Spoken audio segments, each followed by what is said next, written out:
हाँ जी दोस्तों, फटाफट से तीन छोटे छोटे सेक्शंस हैं वो देख लेते हैं। 58 जो की बात करेगा अनलॉफुल मीन्स के ऊपर या फिर अनलॉफुल कंसिडरेशन की बातें। 59 जो है वो बात करेगा जब हमारा जो हमें इंस्ट्रूमेंट मिला है वो मिला है आफ्टर डिसऑनर या फिर उसके ओवरड्यू मतलब मैच्योरिटी होने के बाद। और 68 है जो इनसे मिलता जुलता ही है, जो की बात करता है कि पेमेंट टिल सेटिस्फेक्शन, मतलब कि जो उसकी पेमेंट वाले की बातें होंगी या जो उसकी जो नेगोशिएशन की बातें होंगी वो तभी तक होंगी जब तक उसकी पेमेंट नहीं हो जाती, उसका कंसिडरेशन रिसीव नहीं हो जाता, कंसिडरेशन सेटिस्फाई नहीं हो जाता। तो तीन सिमिलर सिमिलर सी बातें हैं, छोटे छोटे एरियाज हैं और अपने आप में इंपॉर्टेंट है। क्या बात कर रहा है सेक्शन नंबर 58 कहता है कि instrument obtained by unlawful means और फॉर अनलॉफुल कंसिडरेशन, मतलब कि ऐसा है कि आपके पास इंस्ट्रूमेंट जो आया है वो अनलॉफुल मींस के तरीके से आया, मतलब कि आपने कुछ फ्रॉड वगैरह एक्टिविटी करके आपने उस इंस्ट्रूमेंट को हथियाया है, या फिर जो आपका इंस्ट्रूमेंट आपको मिला है उसके जो कंसिडरेशन है वो अनलॉफुल था। तो उस सिनेरियो में क्या होता है, उस सिनेरियो में के ऊपर क्या राइट्स होते हैं, जिसके पास इंस्ट्रूमेंट है उसके पास क्या राइट्स है। तो कहा क्या जा रहा है कि when a negotiable instrument has been lost, मतलब कि वो खो गया और किसी और को मिलता है,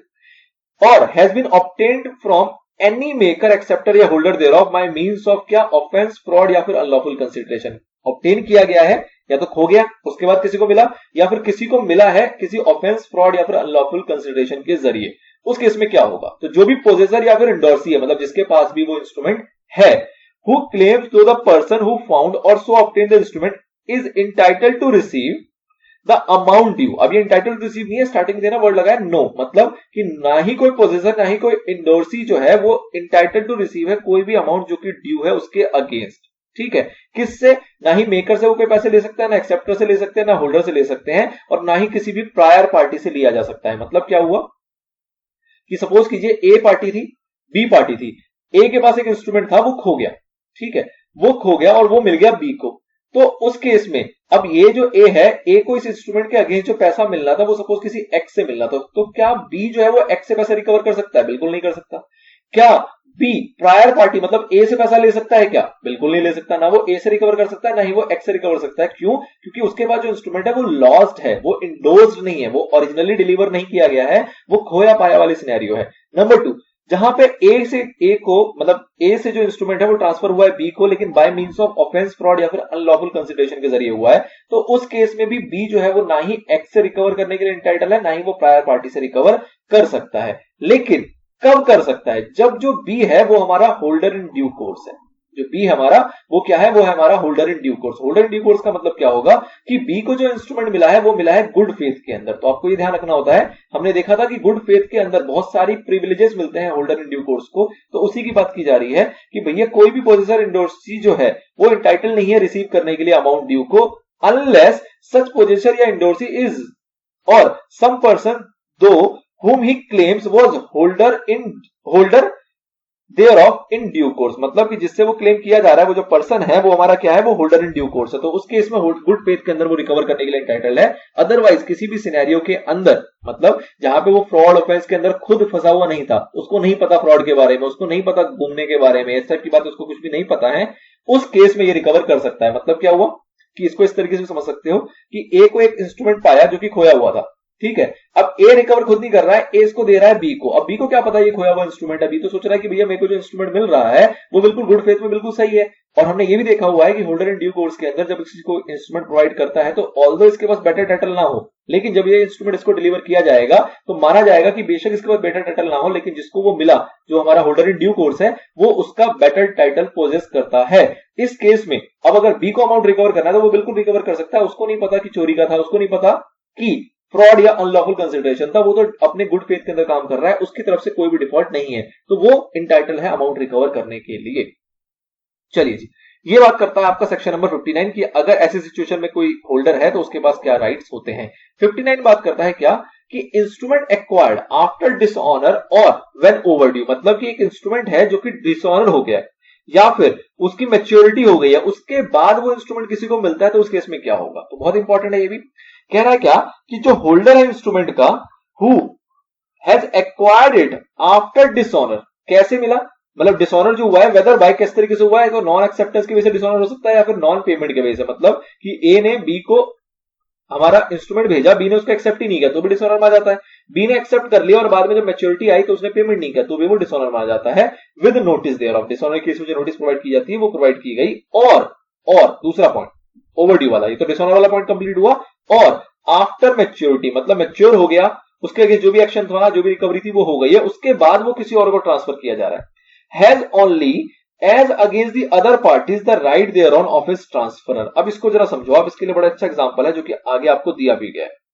मैं इस एग्जांपल से आपको समझाता हूं, फिर एकोमोडेशन वाला पॉइंट इसके बाद देखेंगे वापस आके। क्या कह रहा है कि सपोज करो कि ए और बी के बीच में एक बिल बना था, ठीक है, और बी ने कहा था, बी ने उसको क्या किए थे, अपने कुछ सिक्योरिटी प्रोवाइड की थी जिसको हम कहते हैं कोलेटरल सिक्योरिटी। कोलेटरल सिक्योरिटी कुछ प्रोवाइड की गई और कहा बी ने क्या कि भैया मैच्योरिटी पे अगर मैं तुम्हें पैसे नहीं दे पाया, मैच्योरिटी पे अगर मैं तुम्हें पैसे नहीं दे पाया तो तुम इस सिक्योरिटी को बेच के अपना अमाउंट रिकवर कर लेना, कोई दिक्कत नहीं है, ठीक है। अब मैच्योरिटी आई, मैच्योरिटी पे इसको पैसे नहीं दे पाया, ए ने क्या किया, कोलेटरल सिक्योरिटी को बेच के अपना अकाउंट रिकवर कर लिया और उसके बाद ए ने इसको इंडोर्स भी कर दिया, किसको, सी को। अब सी बेचारा क्या करे, सी तो इससे भी रिकवर नहीं कर सकता। तो कहा जा रहा है कि इस सिचुएशन में जब हमारा जो बिल था वो मैच्योर हो गया या फिर डिसऑनर हो गया, और डिसऑनर के अगेंस्ट ए को जो एक्शन लेना था उसने कोलेटरल सिक्योरिटी को बेच के अपने एक्शन लेते हुए अमाउंट रिकवर कर लिया। अब सी बेचारा यहां पे क्या करे, सी इस केस में क्या कर सकता है, तो सी के पास क्या राइट है कि सी कितने अमाउंट के लिए इंटाइटल है, सी कितना अमाउंट रिकवर कर सकता है, उतना ही अमाउंट जितना अमाउंट इस कोलेटरल सिक्योरिटी को बेच के ए को मिला होगा, ठीक है। तो ऐसे सिचुएशन में क्या कहा जा रहा है, एक बार फिर से देखो यहां पे क्या कहा जा रहा है, has only as against the other parties the right thereon office transfer, मतलब जिससे ट्रांसफर होकर उसके पास आया है उसके पास जो राइट्स हैं वही राइट्स माने जाएंगे किसके पास, इंडोर्सी के पास। एग्जांपल एक बार देख लेते हैं, इसी से मिलता जुलता है। The acceptor of bill of exchange when he accepted, जब एक्सेप्टर ने एक्सेप्ट किया, जैसे हमारी कैटेगरी थी कि ए और बी, तो बी ने जब एक्सेप्ट किया तो बी क्या कह रहा है, it deposited with the drawer certain goods as a collateral security, इसने इसको कुछ गुड्स प्रोवाइड कर दिया as a collateral security for payment of the bill with the power of the drawer to sell the goods and apply the proceeds in discharge of the bill if it were not paid at maturity. कह रहा अगर मैं maturity पे नहीं दे पाया तो तुम्हारे पास power है, तुम इसको बेच के अपनी जो लाइबिलिटी जो अमाउंट है उसको डिस्चार्ज कर सकते हो। The bill not having been paid at maturity, bill की पेमेंट नहीं हुई, the drawer sold the goods and retain the proceeds, drawer ने क्या किया, सामान को बेच दिया और प्रोसीड्स को अपने पास रख लिया, but endorse the bill to A, उसने इंडोर्स कर दिया ए को। मेरी ए बी पार्टी सेम चल रही है, इसको मैं एक्स वाई बना देता हूं। अब इस एक्स ने इसको ए को इंडोर्स कर दिया, तो A's title is subject to the same objection as the drawer's title. तो ए के पास जो टाइटल है वो बेसिकली क्या होगा, वही होगा जो ड्रॉर के पास था, मतलब एक्स के पास था। तो एक्स के पास जो टाइटल है वो किस चीज का है, वो उस गुड्स को रिकवर करके जो उसने अमाउंट रिटेन किया है उस अमाउंट को वो बेसिकली अचीव कर पाएगा, यही उसके पास मैक्सिमम राइट यहां पर रह जाता है, ठीक है। अगला पॉइंट आता है एकोमोडेशन का। एकोमोडेशन नोट और एकोमोडेशन बिल, अब ये बेसिकली क्या है, तो ये है कि जब आफ्टर मैच्योरिटी किसी के पास इंस्ट्रूमेंट को ट्रांसफर किया जाता है और वो उसको गुड फेथ में करता है, वो उसको गुड फेथ में करता है। मतलब क्या हुआ कि ए है अगेन बी है,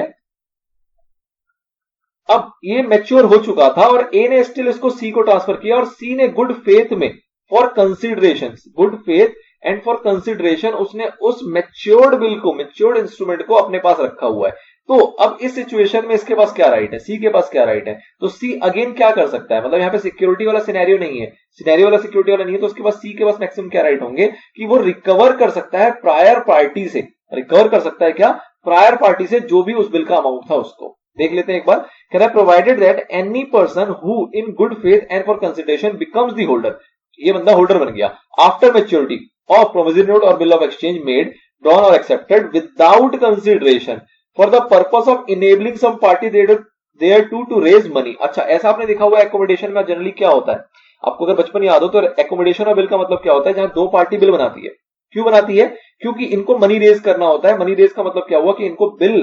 को एक तरीके से बैंक से जाके उसको क्या करना होता है, डिस्चार्ज करवाना होता है, मतलब डिस्काउंट कराना होता है, और बैंक से वो मनी रेज कर लेते हैं। अब बैंक से मनी रेज किया, वो सेटल भी हो गया, उसके बाद वैसे बिल जो कि रेजिंग के लिए, मनी रेजिंग के लिए यूज किया गया था और वो मैच्योर्ड भी है, उसकी मैच्योरिटी के बाद भी अगर उसको इंडोर्स किया जाता है किसी तीसरे बंदे को और उसने उसको रिसीव किया एज अ गुड फेथ, तो उसके पास क्या राइट बचते हैं, उसके पास राइट ही बचते हैं कि वो रिकवर कर सकता है क्या, द अमाउंट ऑफ नोट या bill from any prior party, जिससे भी उसको रिकवर हुआ है उससे वो अपना अमाउंट जो भी बिल का था वो रिकवर करने के लिए यहां पे टाइटल होता है इन केस ऑफ एकोमोडेशन।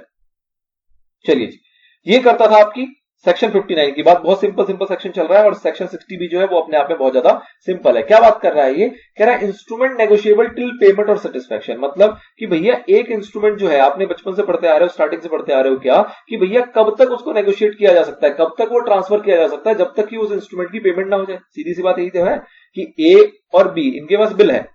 3 महीने के लिए बनाया गया ये बिल, तो ऑब्वियस ही बात है 3 महीने तक एक किसी को भी दे सकता है, वो फिर किसी को भी दे सकता है, वो फिर किसी को भी दे सकता है, कितनी बार भी नेगोशिएट किया जा सकता है, लेकिन कब तक, जब तक इसकी पेमेंट ना हो जाए, जब तक इसका कंसिडरेशन सेटिस्फाई ना हो जाए। एक बार पेमेंट हो गई या कंसिडरेशन सेटिस्फाई हो गया या इसकी मैच्योरिटी हो गई, तो उसके बाद इसको नेगोशिएट नहीं किया जा सकता, उसको ट्रांसफर नहीं किया जा सकता। ये सिंपल सी बात कहता है आपको सेक्शन नंबर 60। तो 3 छोटे छोटे आपने सेक्शन देखें कि सेक्शन नंबर 58 क्या कह रहा है, सेक्शन नंबर 59 क्या कह रहा है, और सेक्शन नंबर 60 जो नेगोशिएबल के ऊपर बात कर रहा है वो क्या कह रहा है। ठीक है, अब कुछ मिसलेनियस सेक्शंस हैं,